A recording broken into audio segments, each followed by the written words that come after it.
దివ్య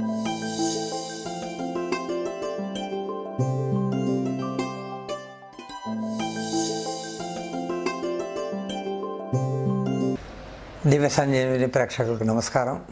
ఈ ఎపిసోడ్లో అపాన ముద్ర కోసం తెలుసుకుందాం. అపాన ప్రాణం చేసే పని ఏమిటంటే శరీరంలో ఉన్న వ్యర్థాలని బయటకు పంపిస్తుంది.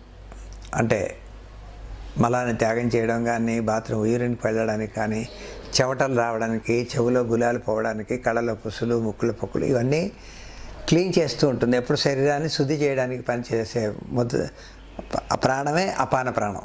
దానికి ముద్ర ఉంది, దాన్నే అపాన ముద్ర అంటారు. చూడండి, బొటన వేలు, మధ్య వేలు, ఉంగరపు వేలు కలిపి ఉంచుతాం, చూపుడు చిటికిన వేలు తెరిచి ఉంచుతాం. ఇది అపాన ముద్ర. ఈ అరచేతులు పైకి ఉన్నట్టు నుంచి మోకాళ్ళ దగ్గర నుంచి నడుము తల తిన్నగా ఉంచుతాం. దీన్ని అపాన ముద్ర అంటారు. పూజల్లో కూడా ఈ విధంగా పెట్టి అపానాయ స్వాహ అని అంటారు, వినుంటారు. ఈ ముద్ర బాగా పనిచేస్తుంది. ఈ విధంగా అపాన ముద్ర రెండు చేతులు ఉంచి అరచేతుల పైనుంచి నడుము తల తిన్నగా ఉంచి కూర్చుంటే 12 నిమిషాలు లేక 15 నిమిషాలు కూర్చుంటే శ్వాస విధానం పర్ఫెక్ట్ అవుతుంది. 2 అంతస్తుల ఆయాసం లేకుండా ఎక్కగలుగుతారు. ఇందులో ఉన్న గొప్పతనం ఇది అపాన ముద్రలో.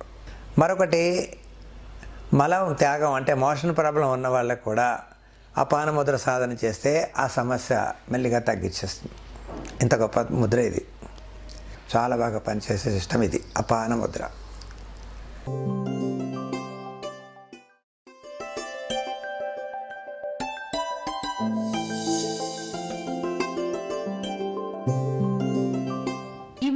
మీకు నచ్చినట్లయితే లైక్ మరియు షేర్ చేయండి. మీ అమూల్యమైన అభిప్రాయాన్ని కామెంట్ రూపంలో తెలియచేయండి. ఇలాంటి మరిన్ని వీడియోస్ కోసం మా ఛానల్ను సబ్స్క్రైబ్ చేసి పక్కనే ఉన్న గంట సింబల్ను నొక్కండి.